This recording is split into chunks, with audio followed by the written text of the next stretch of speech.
it is a different Rutgers team with some more offense, a different identity. And I mean, I'm liking. I wouldn't say I'm liking our chances, but I feel like this is the best chance that Rutgers definitely has to beat a team like Iowa, and it kicks off a critical 3-game stretch here for Rutgers, going against Iowa, Minnesota, and Washington. They beat Minnesota and Washington last year at home. This year, both of those on the road. But I mean, I think every Rutgers fan, their mind is on this Iowa game. Iowa's kind of been a benchmark for Rutgers that they haven't been able to.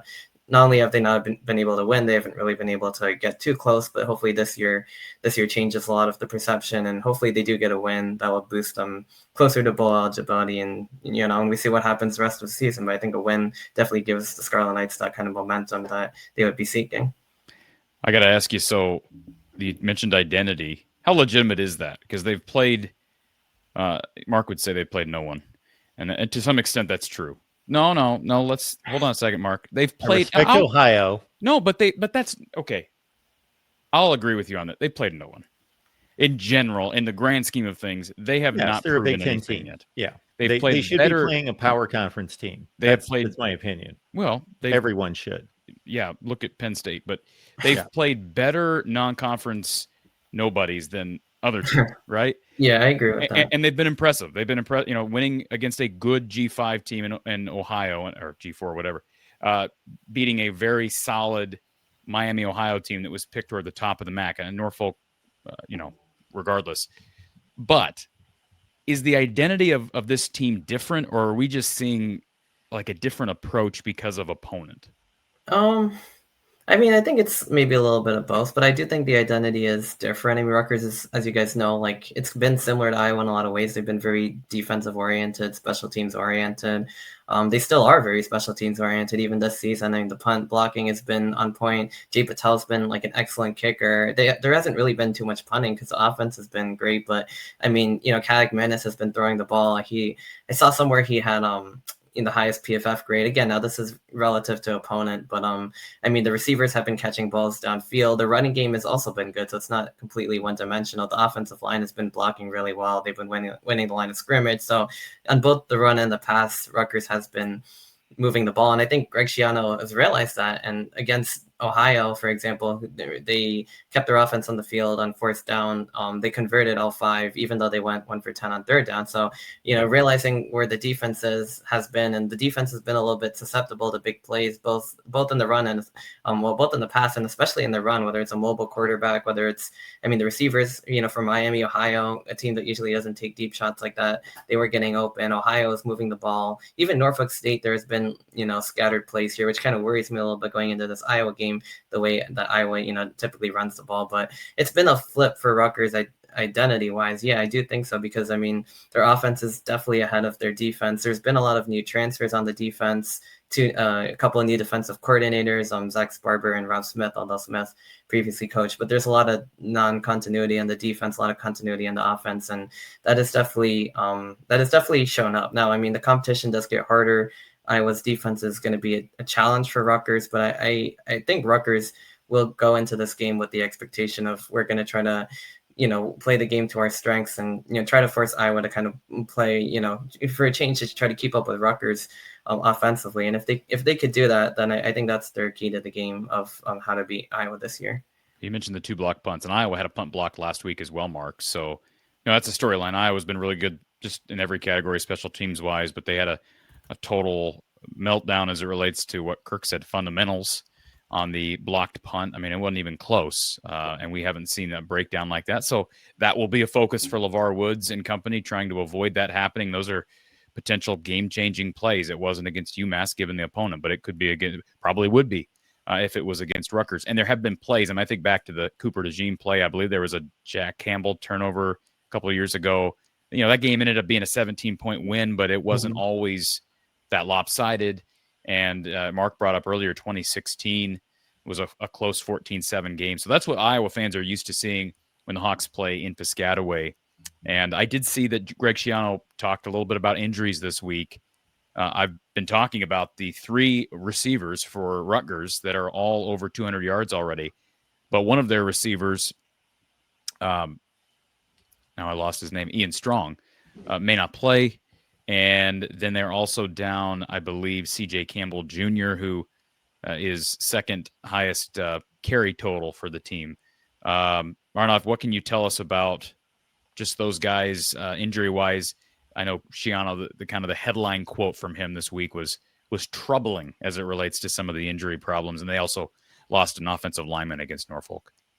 Yeah, definitely. I mean, I think he said it like perfectly. It is troubling.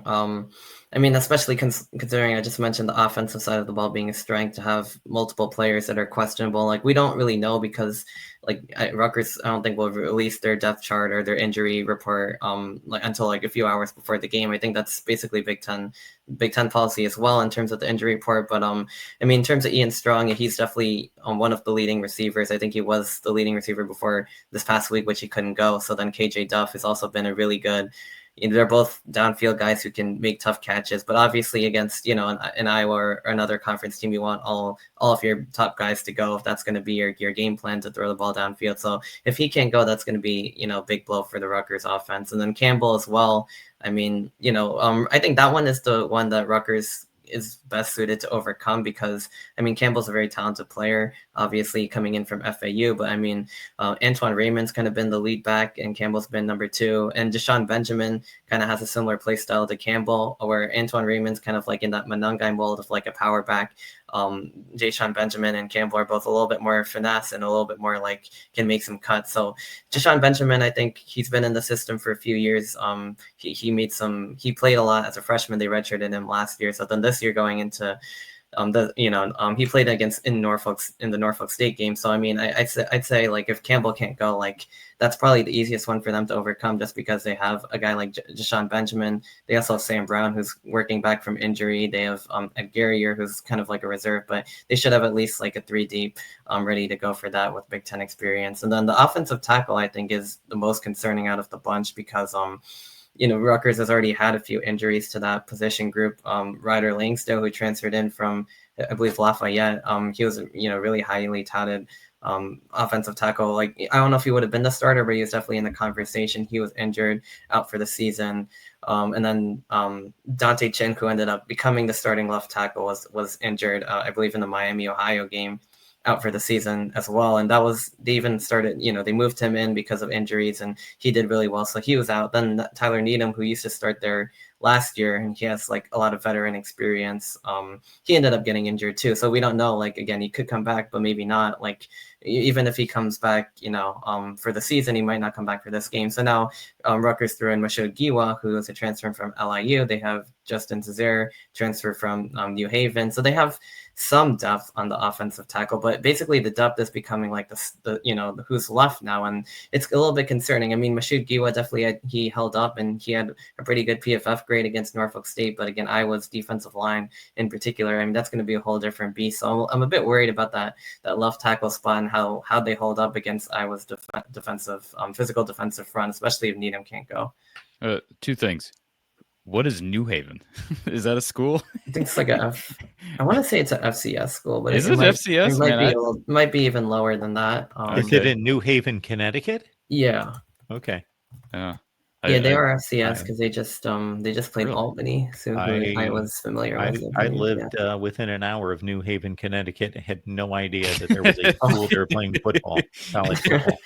Yeah. So, anyways, regardless, so I got a lot of respect for Ethan Callick-Manis. Mark knows that, and what I don't quite get is, and I saw you comment on a post from Pete Nakos earlier today, Mark, about how who cares what the Heisman odds are 3 weeks into the season. But if we're going to talk about like who's played the best, like guy like Callick-Manis, what else does he have to do? He's thrown 73% through the air. The only knock on him is they have not played a Power 4. But most teams haven't played more than one Power 4. Right. So, if he goes out and does it against Iowa, then there should absolutely be discussions of him, being a Maxwell Award candidate. And he's probably not going to get on the Heisman list because Rutgers isn't going to win enough games to do that. But I'm really impressed with him. his younger brother, I believe. Is it Dino? Dino. I think it's Dino. Dino. Yeah, I saw he caught a touchdown in the game. He's a reserve, and Ethan talked about some of the journey that his brother went through. I think he had some sort of difficulties like growing up and stuff, and definitely a heartwarming moment. Also, the touchdown coming from AJ Sarace, who's expected to start for Rutgers after Kalakmanis graduates. So that was also really cool to see some of the younger guys getting in. He played a little last year, right? AJ did at quarterback. I don't 2 years I ago. don't think so, actually. I think he's Am pretty I not new. right on that, Mark? Maybe like a single game if he did, but he's only like I think a redshirt sophomore or something like that. So he's pretty new to the program. I think he played against Iowa 2 years ago, but maybe he played a little bit against Iowa 2 years ago, maybe not. The run of Rutgers quarterbacks between Gary Nova and Ethan Kalkumanis has been just infamous in regards to just pretty horrendous quarterback play. Well, I guess I'm totally off on that. Yeah, well, they went from horrendous quarterback play to solid quarterback play. Yeah. I mean, Kalakmanis is, at this point, is he top third of the conference overall as a quarterback, Yes. Mark? Yes. The conference is down collectively at quarterback. Yes. But, I mean, he's probably in the top tier with, even though Aller hasn't been great, Dante Moore is probably there. Do you put Underwood in there yet as a true freshman? He's been up and down. Who else, Mark? Who else? Julian Sayin. Julian Sayin. Thank you. There you go. Julian Sayin. Luke Altmaier. Luke Altmaier, another guy nobody talks about. Playing really well. Kid from Mendoza has been playing really well for Indiana. I mean, they got to play somebody against too. High school teams. Yeah, they got to play somebody and prove it. And by the way, they play Illinois this week. That'll be a good matchup between a couple of maybe programs that aren't talked about enough. But anything else for Arnav before we let him go, Mark? Yeah, I guess the last thing for me would be, Arnav, what's expected of this Rutgers team? What are they playing for this year? There's so much criticism for these type of schools. They joined the Big Ten along with Maryland. Are they just playing to pick up a paycheck? Corey and I covered the litany of embarrassing losses prior to Greg Schiano. Obviously, he's super capable. I respect the heck out of him. I think he's an excellent coach. And by the way, brought them to respectability. Kirk Ferentz does too. He mentioned that in his press conference. Those guys have a lot of mutual respect. Yeah. He's one of the guys in the conference Kirk Ferentz loves. Yeah, he's one of these guys that instantly walked on campus and they were just better. They were competent. And just in regards to, you talked about what the scene could look like on Friday. They're gunning for 4-0 and a Big Ten win. They got this 3-0 record that's kind of paper thin, although the Ohio win's a decent win, but finally step into Big Ten play. And people are going to be excited to a certain extent. Based on the scene that you set, that there's going to be some electricity in the building. So if they pull this off, which is not going to be any monumental upset, but considering the history, it's going to be a big win for Rutgers. What can reasonably be expected, not just for this season, but for this program in terms of what they're facing in the Big Ten? Yeah, no, that's a great question. I mean, obviously you mentioned where Rutgers was before Schiano came, and they were pretty god awful. I mean, especially in the Chris Ash era, and even when Schiano came back, I mean, it took some time. They were maybe like 4-8. The non-conference games never used to be like a gimme back then. Then they started becoming like a gimme, but they start to really struggle in the Big Ten still. Then it kind of even though they beat you, they went against ACC teams, they'd still struggle in Big Ten play. And then now they've kind of come to a point where they've been able to put together a few Big Ten wins alongside a 3-0 non-conference. So they've been able to get to bowl eligibility, won 6, maybe 7. Last year they had kind of an easier schedule, but they still kind of faltered due to injuries in October, and then they kind of got better in November. Still finished 7-5, a little bit of a disappointment. This year, a tougher schedule. Obviously, the back end includes like Illinois, Oregon, Penn State, Ohio State. So some really big hitters.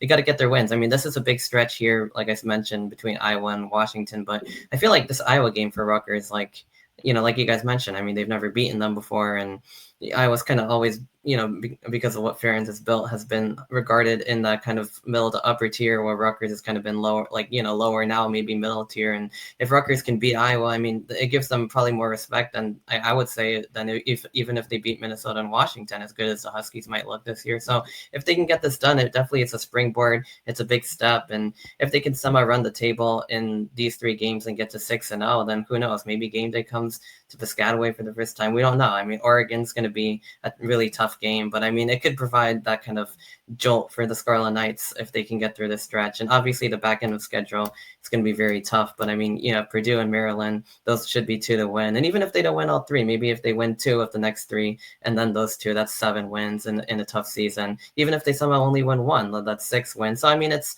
positive momentum. I mean, the recruiting classes have been getting better. The team's been getting better. I mean, I would hope that Rutgers can get to 7 to 8 wins this year, and if they can do that, then I mean, then again, like, recruiting's going to get better, and the offense, I think, is taking a huge step. And if the defense can kind of get back to what Rutgers has been used to seeing, then this team could eventually be in the mold of like an Iowa that wins maybe 8 games a year. And I think that's what Rutgers fans should be looking towards for the future. Arnav, I would have to admit that I jumped all over Rutgers last year for its Big Ten schedule, which they have nothing to do with. So I was not jumping on them. They have nothing to do with their conference schedule, but they pretty much avoided everybody in the conference that was any good. But like you say, I'm looking at it right now. You're talking about the hope, and I understand you're not predicting this, of seeing Iowa or Oregon come in for homecoming after having defeated Iowa and then trips to Minnesota and Washington. And that's not even the tough part. Like, that's a difficult 3-game stretch right there. Yeah. But they could also win all 3 of those. They could also win all 3 of those games. Minnesota individually, yeah. If you look at each individual game, it would not be any shock if Rutgers beat each one. But yeah, I know. I think winning all 3 of them, the Big Ten's tough. They're all like kind of 50-50 games. Maybe some are a little bit more, some are a little less. So you're on the road, they become more like 40-60. Yeah, winning all 3 is going to be tough. Like you said, like if it's individually, like, yeah, I mean, they could, but like doing all 3, that's going to be tough. To get to 7, to have a hope of getting to 8 wins, first of all, you're probably going to, if you're going to get to 8, it's going to be through a bowl game. But if you can get to 7 wins in the regular season, so you've already won 3, probably need to beat Iowa this weekend, probably need to win at least one of those 2, Minnesota, Washington, probably both. You got to beat Maryland, got to beat Purdue. How many wins is that, Mark? 4. That's the 4 in addition to the 3. That gets them to 7. Yeah. So because I mean, when you play, I'm looking at, you got 4 top 10 teams on the schedule. Finish is going to be really, really brutal. But again, we avoided the top teams last year, so it's kind of like we kind of get them back. Well, I'll be critical of the Big Ten. The Big Ten's got to figure out a way to be more. Mark, we've talked about this. You just got to go more year to year, and even spring to spring. Start making these schedules later in the calendar year and balance them out. We don't need to have these lopsided schedules when you don't have divisions you're working with anymore. So who cares? So, anyways. Arnav, thank you so much for stopping by. Let people know where to find you and what you're working on this week. Yeah, of course. Yeah, so I guess my main thing is obviously with On the Banks, and also Empire Sports Media. I also have my own podcast called Sports Vibe. But me and my friend Andrew, who basically run and manage the site of On the Banks, we have a Rutgers podcast on not only Rutgers football but just Rutgers sports in general. That one's called The Bells Must Ring. Episodes are on everywhere you can get your podcasts, like YouTube, Spotify, Apple Podcasts as well. And then on the site this week, I mean, every week I write an analysis column on every Rutgers football game, win or lose. So far, they've all been wins. Detail analysis. I also do something fun called an opponent film room, which is where I look at some of the opponents, previous games and their highlights, and kind of like talk about what to expect. So I'm actually kind of in the process of working on Iowa's, and that one's definitely going to be fun when it comes out. And we also do other pieces, of course, but those are the main things related to my work at On the Bank. So definitely be sure to follow the site and follow me, I guess, at ArnaSarkar100 on Twitter for any of my posts that I'll put up for either On the Banks or Empire Sports. Well, we appreciate you stopping by, giving us a breakdown on the Scarlet Knights, and enjoy the game. Yeah, of course, you guys too. Thanks, Arnav. All right. There is the breakdown of the Scarlet Knights. He knows what he's talking about. He knows what he's talking about. That's a